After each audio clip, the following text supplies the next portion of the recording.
Сайн мэцхан хүүхдүүдээ амтны зураг төслөл хичээлээр дараах зүйлсийг бэлдээд багштайгаа хамтдаа зураг зурцгаая. Өнөөдрийн хичээлдээр цэвэн дугуй төслүүдийг түлхүү ашиглана. Анааш маань зургийн төв учраас цаасныхаа төвдөө цэвэн төрсийг чихийг төслөхтэй навчин хэлбэрээр төсөлж өгнө. Анаашныхаа иврийг төсөлж байна.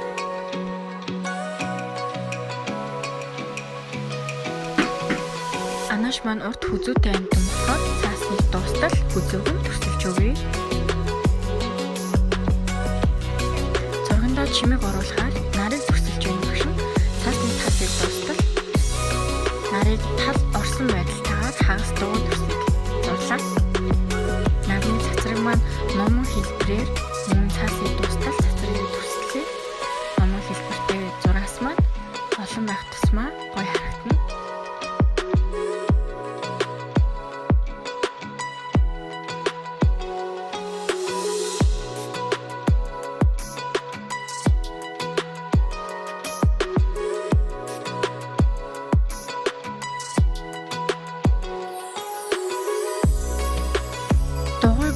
Зүүн төрсөөр бид нүдийг төсөлж байна.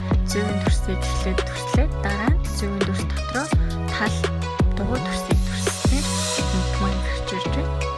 За мөн хамрыг жижиг дугуй хоёр төрсөөр төсөлж байна. Навчин хэлбэрээр чихээ гаргасан бол бүгдээрээ дотор талыг мөн жижиг навчин хэлбэрээр төсөлж өгч байна. Анаашин дээрээ толбыг төслөхдээ хагас дугуй хэлбэрийг ашиглая. Хүссэн ширхгээрээ бас хүссэн өнгөөрөө төслөх боломжтой шүү.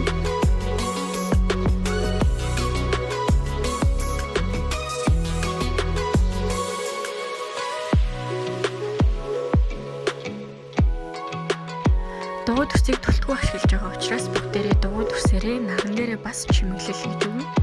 Ингэхдээ наан цаана байгаагаар төсөлж том, жижиг болон дотор нь хийж өгнө.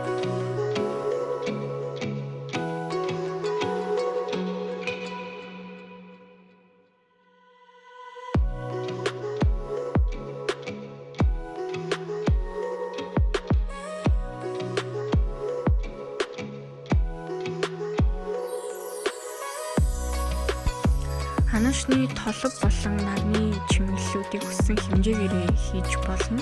Хүссэн өнгөөрөө будаж болно. Ингээд бүгдээрээ бодолтод аварцгаая. За будгаа эхлээд хүрээлээд хүрээнээс дотогш уусгаж бодвол энэ зөв бодолт болно. Манай хүмүүс маань сэргийн санах хэрэгтэй. Анааш маань шар болон улбар шар өнгөөр төслөх боломжтой. Энэ удаад багш нь шар өнгөөр бодлаа.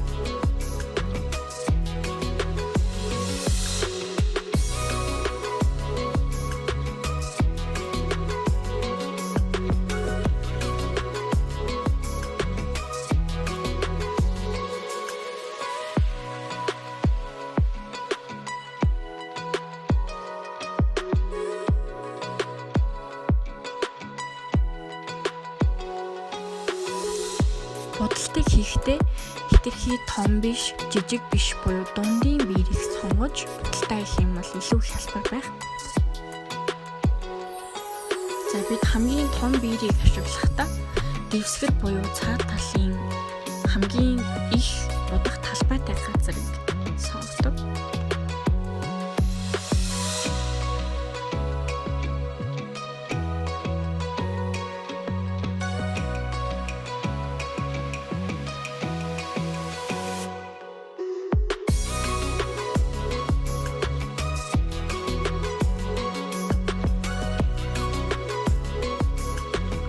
Бодолт эхлэхдээ хүрээлж бодохыг багтаж болохгүй. Хүрээлээд түүний дараа хүрээнээсээ дотогшин уусгаж бодох юм бол энэ маань зөв бодолт хамгийн цэвэрхэн болно. За наран дээр цааш нь өөрийнхөө дугуй төснүүдтэй оруулахгүй тул бүгдээр арай жижиг биерийг сонгож хэрэглүүл. Тэг. Хүрээлээд дотогш бодож байна.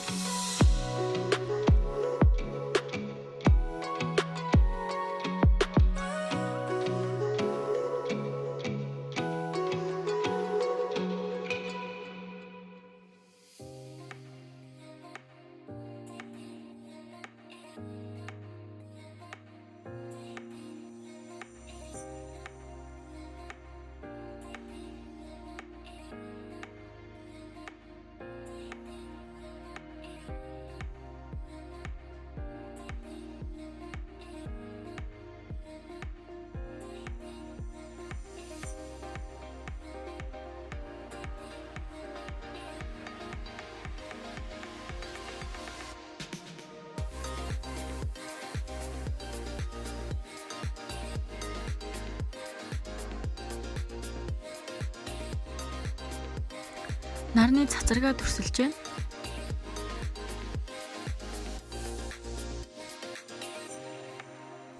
Толбоо будахтаа хүссэн өнгөө хольж бодож болно. Жишээ нь улаан хүрээн байж болоход доторх нь ногоон, ягаан, цэнхэр гэх мэтчлэн.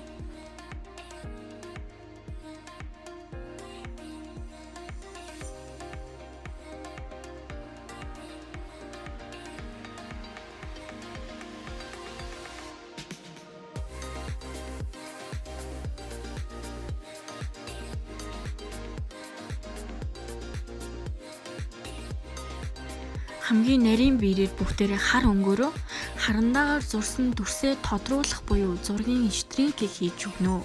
Ингэснээр зураг маань илүү тод гоё болж өгнө. Харандаагаар зурсан бүх дүрсээ нарийн биерээрээ хар өнгөөрөө штринклэж өгнө гэсэн үг.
За цэнхэр өнгөөрөө бүгдээрээ цаад тэнгэр буюу дэвсгэр өнгөө төрслээ.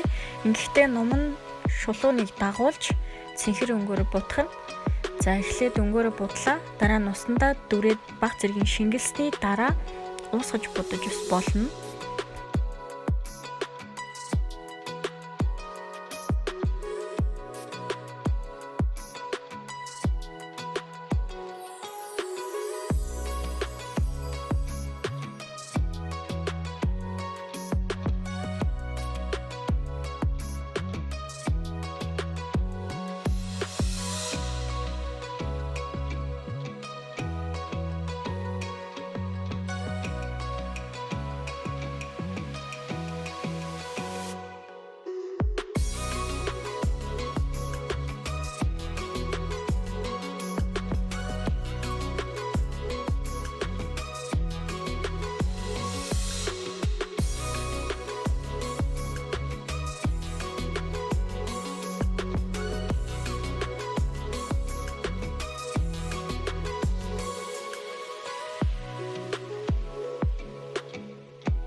За ингээд бидний анааш маань бэлэн боллоо. Хамгийн сүүлд нь бүгдээрээ штринк буюу энэ хар өнгөөр тодруулахыг ерөөсөө мартаж болохгүй.